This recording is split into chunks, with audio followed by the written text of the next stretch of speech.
Hi guys, welcome back to my YouTube channel. ಇವತ್ತು ನಾನು duty ಮುಗಿಸ್ಕೊಂಡು ಮನೆಗೆ ಹೋದೆ ಗಾಯ್ಸ್.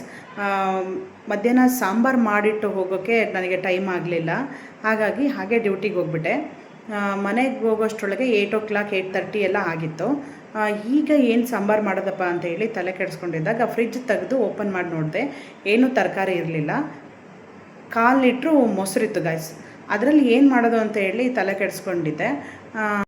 ಹಾಗೆ ಜೋರು ಹಸಿವು ಕೂಡ ಆಗ್ತಾಯಿತ್ತು ಗಾಯ್ಸ್. ನೋಡೋಣ ಅಂತ ಹೇಳಿ ಒಂದು ಯಾವುದಾದ್ರೂ ಸಾಂಬಾರು ಮಾಡೋಣ ಮೊಸರಲ್ಲೇ ಅಂತ ಟ್ರೈ ಮಾಡೋಣ ಅಂತ ಬಂದೆ.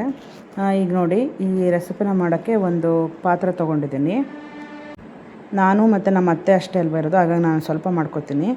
ಅದಕ್ಕೆ ಬೇಕಾಗಿದ್ದು 2 ಟೇಬಲ್ ಸ್ಪೂನ್ ಎಣ್ಣೆ ತೊಗೊಂಡಿದ್ದೀನಿ, ಸಾಸಿವೆ ತೊಗೊಂಡಿದ್ದೀನಿ,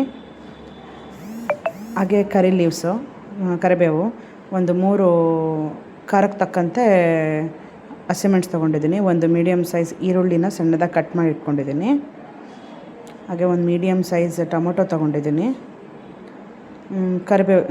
ಕೊತ್ತಂಬರಿ ಸೊಪ್ಪು ತೊಗೊಂಡಿದ್ದೀನಿ ಮೇಲೆ ಗಾರ್ನಿಷ್ ಮಾಡಲಿಕ್ಕೆ ಅಂತೇಳಿ, ಗಾರ್ನಿಷಿಗೆ ಅಂತ ಕಟ್ ಮಾಡಿ ಇಟ್ಕೊಂಡಿದ್ದೀನಿ. ಅದನ್ನು ಆಪ್ಷನ್ ಇದು, ಬೇಕಾದರೆ ಹಾಕೋಬೋದು, ಹಾಕಿದ್ರೆ ಚೆನ್ನಾಗಿರುತ್ತೆ.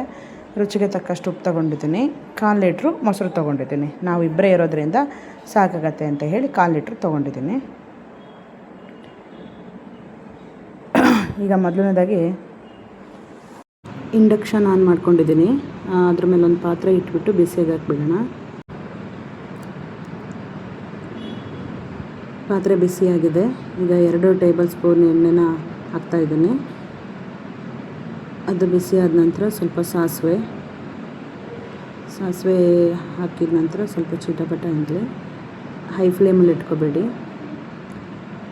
ಚಿಟಪಟ ಅಂದಿದೆ ಸಾಸಿವೆ, ಕರಿಬೇವು ಮತ್ತು ಹೆಚ್ಚಿಟ್ಕೊಂಡಿರೋ ಹಸಿಮೆಣಸನ್ನು ಹಾಕಿ ಸ್ವಲ್ಪ ಫ್ರೈ ಮಾಡ್ಕೊಳ್ಳೋಣ. ಫ್ರೈ ಮಾಡಿದ ನಂತರ ನಾವೇನು ಒಂದು ಮೀಡಿಯಮ್ ಸೈಜ್ ಈರುಳ್ಳಿನ ಹೆಚ್ಚಿಟ್ಕೊಂಡಿದ್ವು ಅದನ್ನು ಹಾಕಿ ಸ್ವಲ್ಪ ಫ್ರೈ ಮಾಡೋಣ. ಜಾಸ್ತಿ ಫ್ರೈ ಮಾಡೋದೇನು ಬೇಡ, ಸ್ವಲ್ಪ ಆದರೆ ಸಾಕು. ಟೊಮೆಟೊನೂ ಹಾಕಿ ಫ್ರೈ ಮಾಡ್ಕೊಂಡು ಸ್ಟವ್ ಆಫ್ ಮಾಡಿಬಿಡೋಣ. ಸ್ಟವ್ ಆಫ್ ಮಾಡಿದಾದಮೇಲೆ ಸ್ವಲ್ಪ ಅದು ತಣ್ಣಗಾಗಬೇಕು, ತಣ್ಣಗಾಗೋಕ್ಕೆ ಬಿಡೋಣ. ಇದೀಗ ತಣ್ಣಗಾಗಿದೆ.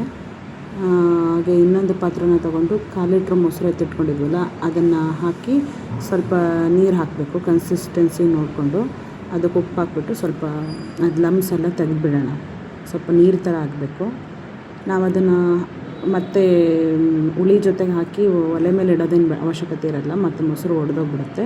ನಾವು ಇನ್ಸ್ಟೆಂಟಾಗಿ ಮಾಡ್ಕೊಳ್ಳೋದ್ರಿಂದ ಈ ಥರ ಮಾಡಿದ್ರೆ ಸಾಕು. ಈಗ ಇದು ತಣ್ಣಗಾಗಿದೆ. ನಾವೇನು ಲಮ್ಸ್ ಎಲ್ಲ ತೆಗೆದಿಟ್ಕೊಂಡಿದ್ವಲ್ಲ ಮೊಸರು, ಅದನ್ನು ಅದರೊಳಗಡೆ ಹಾಕೋಣ. ರುಚಿಗೆ ತಕ್ಕಷ್ಟು ಉಪ್ಪು ಹಾಕ್ಬಿಟ್ಟು ಅದನ್ನು ಸ್ವಲ್ಪ ಚೆನ್ನಾಗಿ ಮಿಕ್ಸ್ ಮಾಡಬೇಕು. ಉಪ್ಪೆಲ್ಲ ಇದರೊಳಗೆ ಹಿಡಿಬೇಕದು. ಅದಾದ ನಂತರ ನಾವು ಹೆಚ್ಚಿಟ್ಕೊಂಡಿದ್ವಲ್ಲ ಕೊತ್ತಂಬರಿ ಸೊಪ್ಪನ್ನು ಹಾಕಿ ಚೆನ್ನಾಗಿ ಮಿಕ್ಸ್ ಮಾಡೋಣ. ಈಗ ಇದು ರೆಡಿಯಾಗಿದೆ. ಅದು ಉಪ್ಪೆಲ್ಲ ಚೆನ್ನಾಗಿ ಹಿಡಿಬೇಕು. ಒಂದು ಪ್ಲೇಟಲ್ಲಿ ಅನ್ನ ಹಾಕ್ಕೊಂಡಿದ್ದೀನಿ ನಾನು ಊಟ ಮಾಡಲಿಕ್ಕೆ ಅಂತ. ಸಾಂಬಾರು ಹಾಕ್ತಾಯಿದ್ದೀನಿ. ಹೇಗೆ ಬಂದಿದೆ ಅಂತ ನೋಡಿ, ಹಾಗೆ ನೀವು ಟ್ರೈ ಮಾಡಿ. ಉಪ್ಪಿನಕಾಯಿ ಜೊತೆ ಮತ್ತು ಪಲ್ಯದ ಜೊತೆ, ಬೀಟ್ರೋಟ್ ಪಲ್ಯದ ಎಸ್ಪೆಷಲಿ ಅದ್ರ ಜೊತೆ ಎಲ್ಲಾದರೂ ಚೆನ್ನಾಗಿ ಬ್ಯಾಟಿಂಗ್ ಮಾಡ್ಬೋದು ಗೈಸ್. ನೋಡಿ ಒಂದ್ಸರಿ ಟ್ರೈ ಮಾಡಿ ಹೇಗಿತ್ತು ಅಂತ. ಮತ್ತೆ ಭೇಟಿಯಾಗೋಣ. ನಮಸ್ಕಾರ.